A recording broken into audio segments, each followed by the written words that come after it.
You're listening to Impact, a Temple University podcast about service, sacrifice, and Temple made.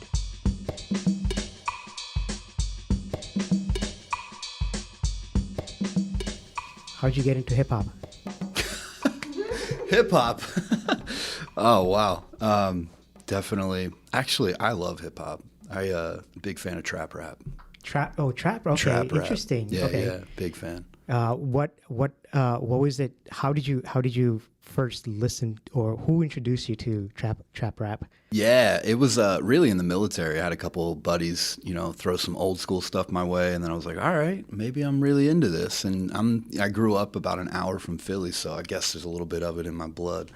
But definitely a big fan of just rap music, and I started using it to work out and just really enjoyed.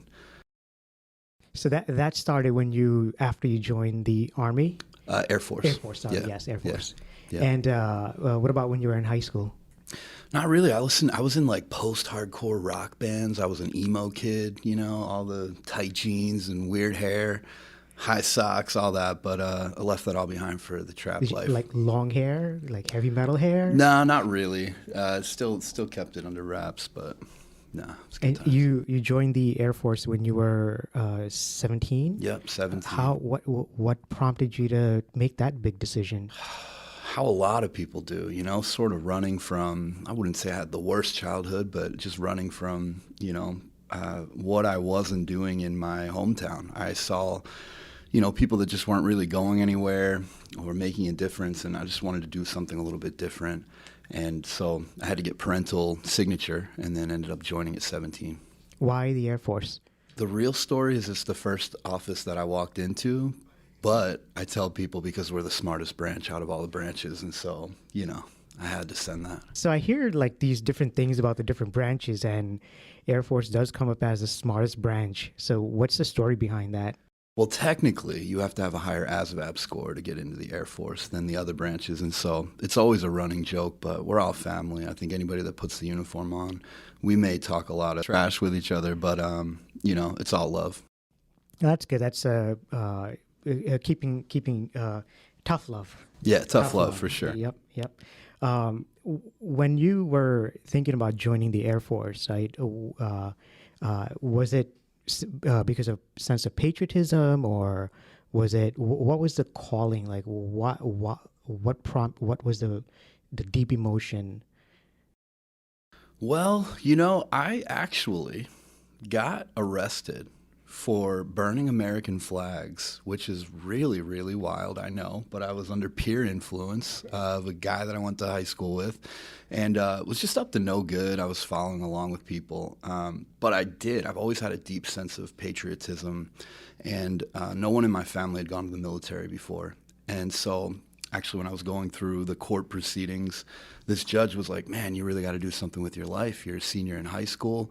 He's like, have you ever considered the military or college or something? What's next for you? And I had not really thought about the military up until that point. And so started to dive into some research and learned about some of the educational benefits. And again, just having, I wanted to do something bigger with my life. And I felt like joining the military would be the next step to potentially doing that. And what does patriotism mean to you? It's a huge question, and it's evolved and changed after being in the military and realizing some of the damage and destruction that war has caused and being a part of that. There was some moral injury for me. There was some, not so proud of being in the military at some points. But I've done a lot of healing and work through that, and I really think that regardless of how we feel about the military, evil in this world exists, and we have a duty and right to protect people. And so I think that the military is really put in place to protect all of our citizens here in America. And, I know we're in other countries and things like that, but I just felt a deep calling and a sense of service and wanted to try to make a difference. Did you have any expectations when you were thinking about joining the Air Force, or were you expecting something about in terms of experience or? Yeah, to be honest with you, I wasn't expecting to deploy. Like I was like, I joined the Air Force. This is going to be, fairly easy and, not easy, but, I wasn't really expecting combat. And so, unfortunately, my job was transportation in the beginning, and so we ended up doing convoys, and I couldn't get away from the combat side of that. But leading up to that, I wasn't really expecting that, so I didn't know really what to expect. I guess what you see in the movies sometimes, just wasn't really sure. I didn't really have any friends that were in the military. None of my family had been in the military, so it was sort of a new venture for me. When you say things that you see in the movie, right? So, like, were there any parallel between what you watched in the movie and then when you actually arrived? Top Gun? Yeah, it's a whole different ball game. I think a lot of what's portrayed in the movies is very inaccurate. There are some things that may, be accurate, but for the most part, it's not as, like when we were deployed, it was not as like fast paced. Yeah, when combat happens, it's quick and fast paced, but there was also a ton of just waiting and paperwork and so many protocols that went in before you even fired a weapon. And so it wasn't just like, oh, here it is, we're in it. Like the movies just depict this cool, like, almost superhero-esque feeling, but it was a lot more boring than that. The movie dispenses all of the bureaucracy. Yeah, for sure. Yes. How many trips have you were you engaged in, deployments where? Yeah, so I was deployed to Qatar, Saudi Arabia, Iraq, and then I was stationed in South Korea for a year and a half. Where did you?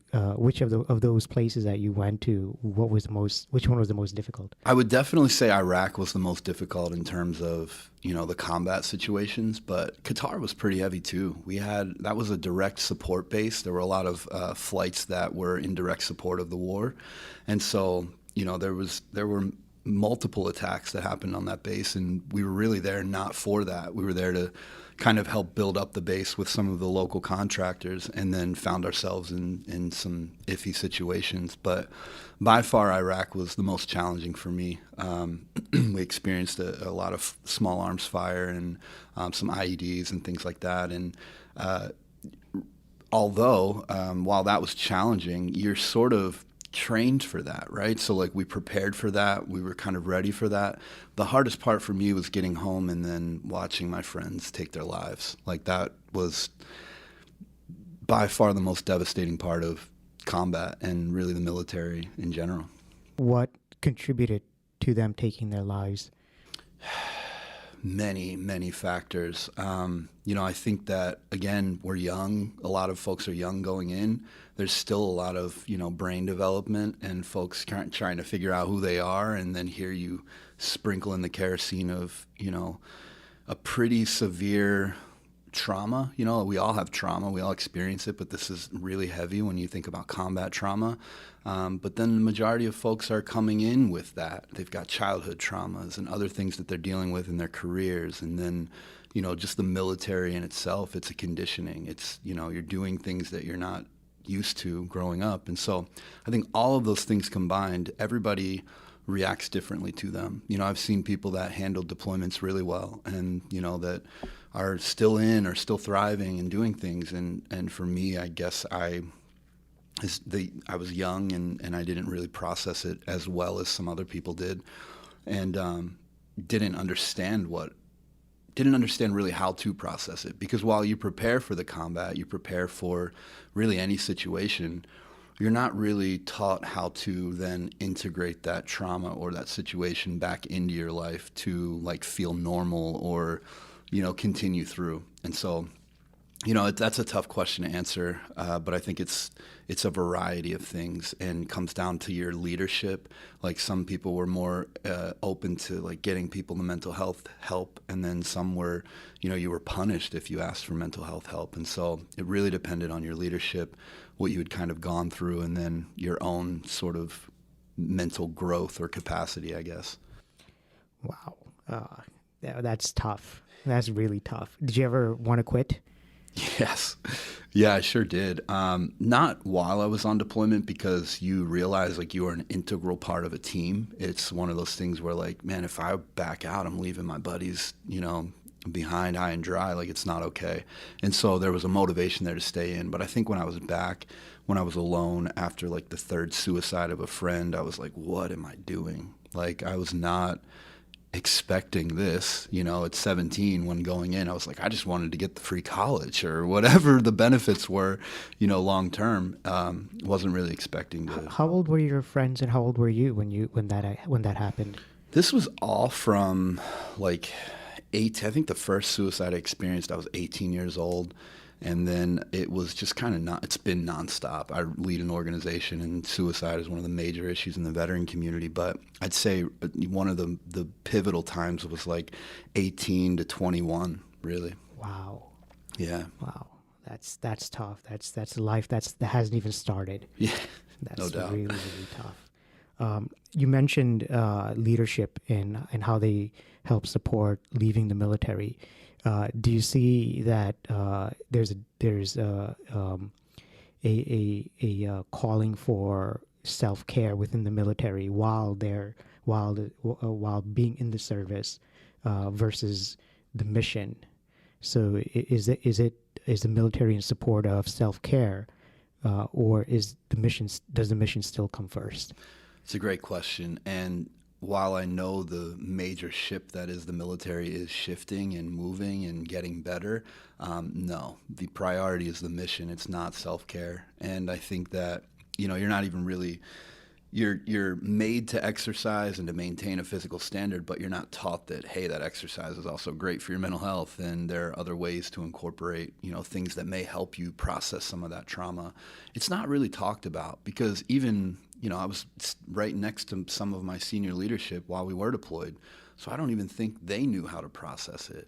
I think it's so much bigger than people think like in the moment. And so now I've noticed that we talk to a lot of active duty, and there are, they're introducing like yoga and some other things within the military. They're not enforcing or anything like that, but giving people options and educating people on that, which I think is crucial. When you saw your friends go through the process and experience, and you've seen them commit suicide, did you ever think to yourself that could be me? 1,000%. I could have been that. I did attempt suicide 2 times, and because I developed these deep relationships, one of my best friends, Michael Maldonado, took his life, and our at the time our families were friends, and we would sit on the porch and just talk about life. And so when that happened, that was where it became like this little sliver of reality where I was like, oh, well, like maybe he's onto something, or maybe it's just easier to do that, and I could get rid of these thoughts and these feelings and these emotions. And it's definitely not the answer, and I'm grateful that I'm still here. But from my attempt, I was institutionalized and was set on a path of my own healing journey to really discover how to, get into my own mind.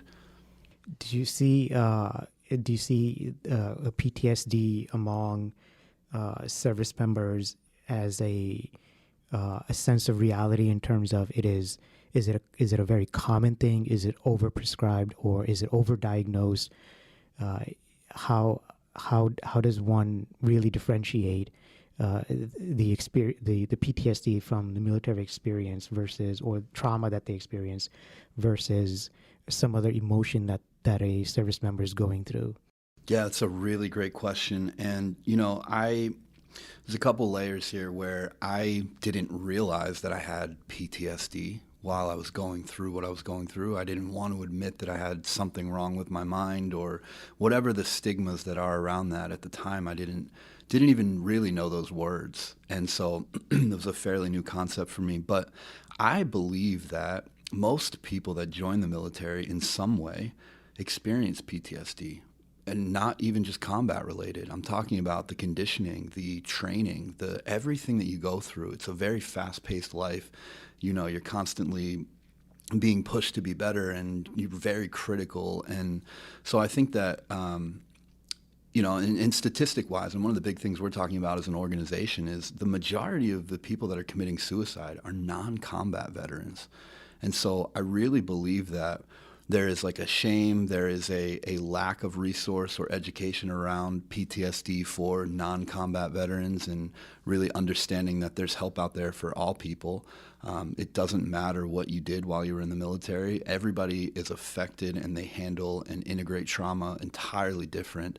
And so I think that if I were to take a guess, it's under-prescribed or it's under-diagnosed because people don't want to admit it or people don't really want to talk about it. And then as soon as you mention that sort of thing when you're active duty to leadership, while there are no necessary repercussions, you are viewed different. You do have to get that help then and start going to different appointments. And, I know when I started doing it, some of the people in my unit were like, look at this guy, using not nice words. And, it's something that I think we need to do a better job just educating people on, it's okay to not be okay. And, you really got to reach out for help.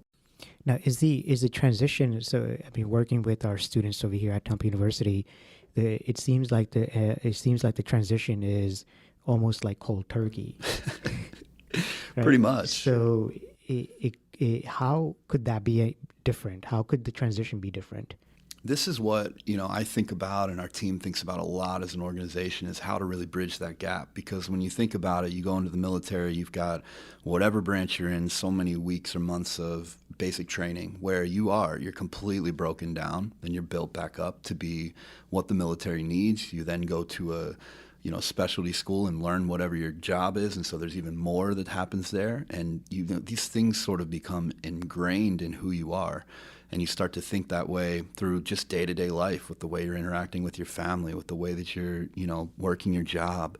And then all of a sudden you get out and it's like they have, a transitional class. I think it's called something different for everybody. And that varies from a week to a few weeks. But I don't even remember it. It was a blur. They don't really teach you the things that are necessary. It's more of the, hey, let's dot all of our I's and cross all of our T's here in the military to make sure we did our part to clean our hands and get you out of here. It wasn't how can we support you? How can we get you involved? Like my process, I had no idea that there were such thing as service-connected benefits, really. I was in the military and was diagnosed with some things, but never filed for a disability. And so in the first year getting out, I almost went homeless. I didn't know where to go. I didn't understand why I was, processing things that I was. And, it can be really messy for some people. And so really think there could be a better job done on even just providing better resources for people. Or, hey, did you know that this is available to you? Did you know that X, Y, Z? But then also for some people, you're just ready to get out. You're not really paying attention anyway. And you're like, I'll be fine. I'll figure it out. But it definitely needs to be improved, in my opinion. So there should be a process, like a real transition. For sure, almost a basic training to get out. Yes, yeah, I've heard that quite a few times. Just to help normalize people. I mean, no matter how you cut it, we are very different. We have reactions and the ways we think and time and everything is just a little unique to military versus civilian life. The biggest thing that I see is the perspective of thinking going from a unstructured mindset to joining the military, and that's the part where you mentioned basic training broken down, rebuilding back up becomes where the entire person's frame becomes very structured, and then once the service member is done with the military service, it's time to go back into the civilian world. It's a very unstructured world, and it's like, what do I do now? Yeah, I mean, I was told when I had doctor's appointments and you got to go to dental and you got to go work out and here's when the times that we eat. I mean, literally almost everything in your life is sort of planned in the military, and you are, you might get orders the next day to go somewhere across the world. Like you're sort of always on standby for something to change, but there's so much structure around it. And you're absolutely right. I think one of the main things that I struggled with, and I see so many veterans struggle with, is finding the structure that works for you. Because while it's so different for everybody, I know for a fact that I can't work a 9 to 5. Like it's just the way my brain has changed. I have some different intricate things about the way that I operate and work. I'm very productive, leading an org, going to school full time, all of those things. But it got really challenging for me to hold down a regular job. And, so finding unique ways to lean into, there's nothing wrong with it, but finding ways to really find a structure that works best for you. And it may not look like everybody else.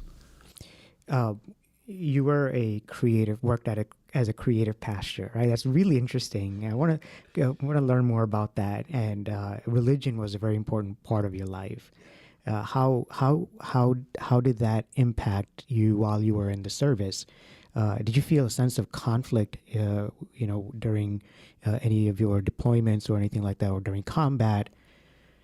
Yeah, I did. It was really cool. I actually was on there, the music team when I was in Iraq. Very occasionally, when we weren't on missions, I was able to go play guitar and things like that at the local church there. And so it just kept me tied to something bigger than myself. And so I think for me, religion was really huge. I grew up sort of religious, and then as I was getting out during that period where I said I was almost homeless, this local church in the area that I was at in D.C. Connected with me, and the pastor reached out, and next thing you know, I was attending that. Next thing you know, I was living in the basement of this couple that went to the church. And so I really felt so much support, so much love from that community. I've got a lot to say about religion. I've since then sort of deconstructed the fact of, religion. I believe that all religions are, valid, and all are very beautiful. But for myself, the foundation I've made it belief personal. system is morality and ethics and how we live our life. Absolutely. And human is human. No doubt. Yeah, definitely. Well, how did you end up working as a creative pastor? Yeah, it started there. I started working under this incredible lady named Eileen Wilder, and she was a creative pastor there, and she just started to teach me things, and I started to pick up how to run lights and sound and make websites and do social media and all of the creative stuff, and fell in love with it. I think I had always sort of been an artsier kid, and so it was fun for me I was like, this is really a job. This is so cool. And then, creatives are weird, we're a little different. Our minds think a little different. We've got different hours. And I fell in love with leading creatives and, the intricate of, that process. There's a lot of mental health in that space, just because I think of the pressure of creating and the heart that goes into it. And I just had a lot of fun. So I leaned into that and actually went to Bible college at Lancaster Bible College, and almost graduated. I didn't, but with a bachelor in biblical studies. And I worked at various churches. That was the first in D.C., and then I moved to a church in Lancaster, and then went to Atlanta, and then landed at a church here in Philadelphia, and was working there for a little while. And how did you come to supporting vets through as a calling for you? Yeah, and this is where I don't want anybody to think that I'm bashing religion by any sense, but I felt as though while I was in leadership roles in the church, there were a lot of things that I didn't morally feel right, judging somebody or telling them they couldn't be or do something or be on my team because they, identified a certain way or did something. And, it really turned me off from organized religion, but I still knew that that wasn't the God that I knew. That was, it's love. And I was like, I sort of left the military veteran community behind because it was triggering for me. It was it was tough to think about that and to think back on my military time. And then there was just something inside of me that was like, why is there not this sort of, again, we are not a church at all, not even close, but why is there not some sort of similar community where people could authentically be themselves, whoever you are, whatever your background, whatever your religion, race, ethnicity, it doesn't matter, but without judgment, and providing a safe space for veterans and their families to authentically share some of these challenging things. I mean, there are a lot of things that folks are afraid to talk to the VA about, or you wouldn't talk to your neighbor or your family about, but you'll talk to another veteran about it because they'll kind of understand that. And so just felt a deep sense of need in the community for something like that. I was struggling to find a community that I felt comfortable in, that would allow me to kind of be myself as well. And so that, birthed the idea of this organization to be able to create a safe space for people. And that's Balance Veterans Network. Yes, sir. Yep. Wow, it's pretty inspiring. And one of the things you advocate is alternative therapy. How did you arrive at that? Yeah, another great question. And the alternative therapy is quite interesting, and and it's very important to consider in the big scheme of things. Yeah, for sure. And there are so many different modalities out there. And so unfortunately, the quick path for the military is, all right, we've got a problem. Let's put a Band-Aid on it quick. And a lot of times that Band-Aid is pharmaceuticals. And so for myself personally, what led to that suicide attempt was being on 9 different pharmaceuticals at one point. And at that point, you don't even know why you're taking what you're taking anymore. I started having like suicidal ideations. I didn't feel myself. I was almost 300 pounds. I couldn't move. Was completely miserable. And so I was like, there's just got to be another way, unless it's the path of people just killing themselves. Like you get into this point of complete misery and you feel like there's nowhere to turn. So I had a friend introduce me to cannabis, which, there's a lot of stigma around that. It's okay. I think that we have the opportunity to see so many people utilizing this in a way to get off of pharmaceuticals, to go to college, to live just a better, more fulfilling life. And so for me, it opened up this door of asking more questions. What else is out there? How do you utilize this in a healthy, safe manner? Because it's not, what we were sort of taught and stigmatized by even our own government. There is a lot of misinformation out there. And so as I started to utilize that, I started to get off of pharmaceuticals. And slowly, one by one, I was off of all my pharmaceuticals, and I was able to live more of a healthy, holistic style of living, which I, really enjoyed. But it's so much more than that. It wasn't just using cannabis. It was learning how to, learning about breath work and learning about yoga and meditation and beekeeping, equine therapy. There are just so many really cool alternative modalities out there for people to try. And luckily, the VA, the military, they're starting to adopt some of these modalities and starting to educate more on that. But we still have a long way to go. And you've also had experience with psilocybin. Yeah. Psilocybin, a lot of people call it, magic mushrooms, whatever you want to say. It is, to me, it was one of the most powerful modalities. Psychedelics are quickly emerging they've been used for a long time, but a lot of really exciting research and evidence is coming out from the medical community, from scientists and folks that are seeing the powerful benefits of these modalities. And so I had the opportunity to experience a psilocybin retreat, and that really changed my life. It was a way for me to look at my traumas and myself a little bit differently. I think that for everybody, no one is coming to save you. I thought that somebody would all of a sudden give me the answer, or show me the way, or this would just get easier. But it takes your own effort. It takes you wanting to make a difference, to make a change in your life. And so that was really something that opened up for me. I was like, this is it. It's on me. Like, I've got to do this for myself. And it sent me down this path of just kind of exploring my traumas differently, and really a sense of love for myself. And I think that when you get so separated from that love for yourself, that's where we can get really scarily into the suicidal ideations and because you've lost this, sense of self, your purpose, the love for yourself. And that's really challenging. Yes. So that disconnected from our own reality. Yeah, that is very tragic, and it's hard for some people to cope with that and even realize that has happened. Yeah. That is really tough. How do you think other veterans feel about alternative therapy? Do you think that it's something that should be promoted more openly or regularly?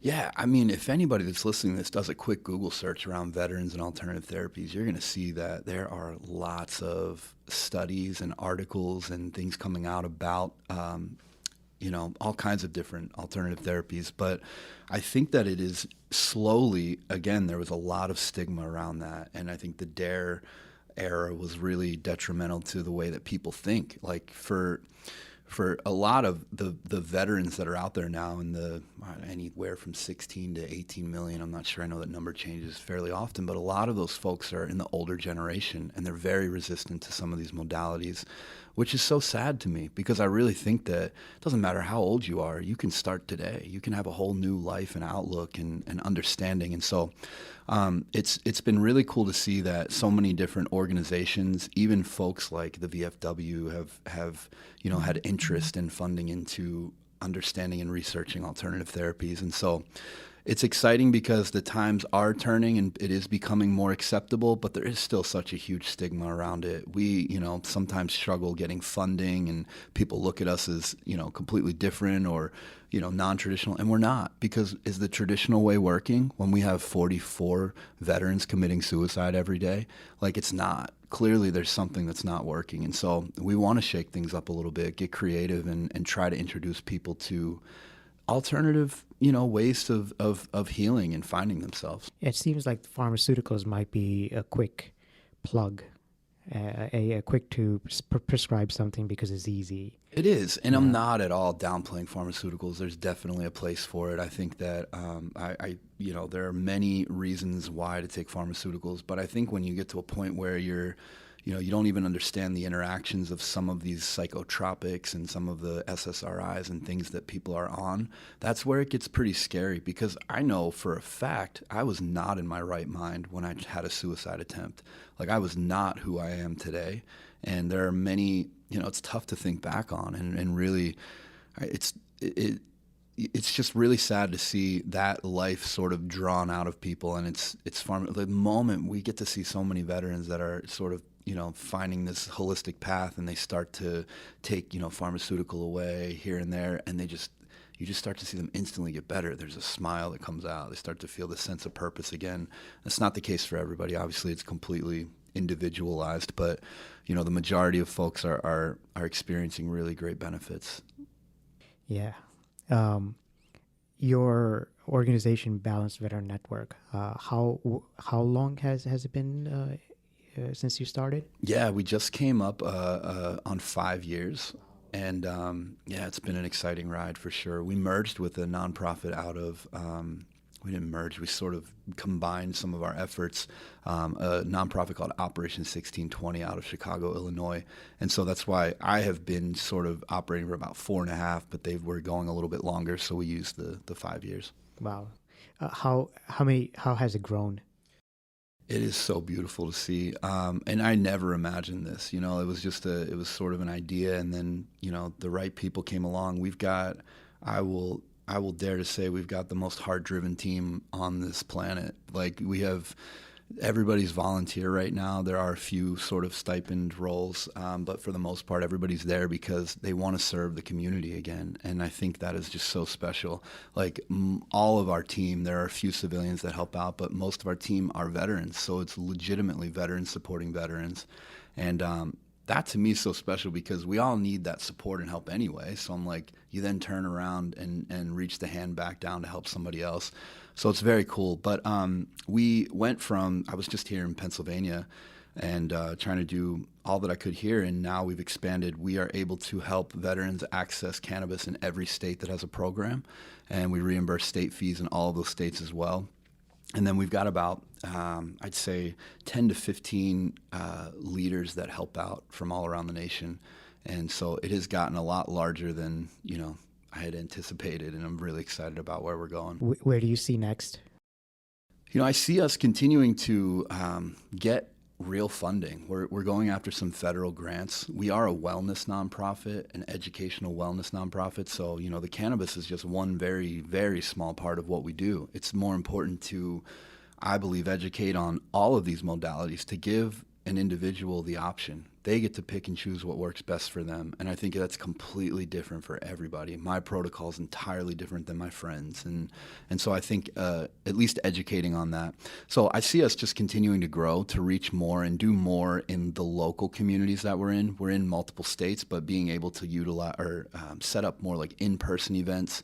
I think it's really important to get veterans connecting with other veterans and feeling that sense of camaraderie again and being able to share some of those things in person. While we have a very thriving online community, it would be a lot better, to have some more in-person things going as well. Do you think if you did have, or do you have in-person meetings and stuff? We do. Yeah. Okay. Yeah. So the service members who are engaged with you, they're perfectly fine and showing up, and they're not hesitant, or they're not concerned about looking bad in terms of their own self, and like, what am I doing here? Yeah, I think, and that's one of the cool things about, for me, the cannabis community. It's been like a really a unifying thing. Like, we did an event in D.C. for the National Cannabis Festival, and we had over 1,600 veterans and their family members come through and experience yoga, breathing, meditation for the first time, and it was special. I got to sit in one of the classes, and I'm just looking around and like just overwhelmed with emotion, because I could have never imagined, just being able to help facilitate that experience for people, and for them to maybe leave with something that's going to help them down the road. And how has the family members responded to all of this? Very good. So this is something that we're really focused on this year. We've always sort of supported family members, but now actually creating programs to give back to them. But I think the biggest thing is a lot of spouses and family members, they have questions about their veteran, or they're not sure how to, navigate some of the intricacies. There are, I've struggled with relational issues, and we've got a lot of folks that are struggling with relational issues. There's actually a statistic out there that I think it was 80% of combat veterans experience a divorce in their lifetime in a relationship, which, it's really sad to me, because I think that it comes down to, again, a lot of internal, a lot of mental health, but also the support for the families to be able to maybe talk to another family member, to feel safe to say, hey, how did you guys get through this? How did you navigate this? And so we're going to continue to create opportunities for family members to connect with other family members, to be able to ask some of those questions, to be able to connect to professional resources that may help them, because there's counseling and things and so many things out there for veterans, but there's not a ton out there for the family members who, I'll admit, like, my significant other and other folks have taken the brunt of a lot of my mental health, and it's not fair, but there's not a whole lot of support for them. And so we hope to push that a lot more. That's good. Seeing them get support alongside with the veteran, it's definitely beneficial. I think it's crucial for sure. Yeah. So how did you end up at Temple University? Yeah, great question. I was working at a church here in Philadelphia and was in the creative realm. And when I thought I wanted to stay in the church world, you had to sort of have like a degree or credentials to be a creative director. So I was a creative director, but I wasn't with the degree. So I sort of went backwards. I was in that space for about 5.5 years. I was doing all the things that like a creative director would do, but I had no paper behind me. So I started looking for programs and found the advertising art direction track here at Temple. And I thought it was great. I started to just look into that a little bit more. And I entered a program called, I think it's called Voc Rehab at the time, but they, allowed me to go back to college and to get something that would help me rehabilitate into a job. And so I started to come to Temple. How was your experience? Man, it really put me on blast here. It was different throughout. I think when I first started, I didn't really know about the military service office, and I didn't really know about some of that support, and so I struggled a little bit. It was a, very different pace of life for me than the military and from working in, a regular job. And so I had to really learn along the way how to get better. But I think the fact that there are other veterans here now that are able to sort of walk you through some of those intricate things in the beginning, how to get your books and supplies, how to get all of it. There's a lot of little things that you don't think about. The unstructured part of life. Yeah, completely unstructured. And that like really overwhelmed me. There were times I was just like so frustrated. And, but that I've grown a lot. I think in the 3+ years I was at Temple, I really grew a lot, where like in the beginning I was a little more grumpy and like, come on, this is crazy. You got blah, blah, blah. You got to have this figured out. And then at the end I'm like, it's on me to take responsibility for myself and learn what I need to learn and figure out where I need to go and all of that. So it evolved. It got a lot better. And towards the end, I was like really sad to leave. Really, we had graduation, and the dean like put me on blast. I wasn't even expecting it, but he shared this story and he's like, and we've got this Air Force veteran and, you know, he started a nonprofit and like, man, I'm sitting there like crying. I was like, where did this come from? I was like, I was so ready to leave. And then here it just really, it made me feel like they cared so much. And I think along the way, I had some great teachers and I had some not so great teachers. We do have really good faculty here. Incredible. Who are very supportive veterans and their challenges, and they take that very seriously and provide accommodations and everything. So for sure. And for any veteran or military member that's listening, like take advantage of the DRS Center, whether you use those or not. It was really helpful just to know that, you know, I had somebody there to support me, or if like, you know, life got challenging at times, there was somebody that I could talk to. And a lot of the professors were so understanding, and it was really great. What have you not accomplished? What have I not accomplished? Well, I'm in an MBA program right now, so I have not accomplished that, and pretty nervous about it, to be honest with you. But, you know, I am finally, you know, I had the suicide attempt, and I never thought I would see this age. And I really wasn't ready or expecting, you know, what's next or a future. I wasn't thinking about that. And so it's really, really exciting I put in a lot of work on my mental health to get to a point where, like, I love my life. Like, life is so beautiful, and I think it is what you choose to make it. Like, you can literally do anything you want to. It's just a matter of the steps and the effort that you put in. And so I had this new outlook on life, and you know, I haven't necessarily accomplished peace yet. And I hope to continue to strive towards finding just like that mental peace for myself. And it's there a lot, but I still have a long way to go. And so that, to me, it's not, I don't care about money. I think it's all made up anyway. We live in these systems, but you know, I really genuinely want to find just peace of mind, and just to help other people experience that as well. Same thing. Yeah. Yep.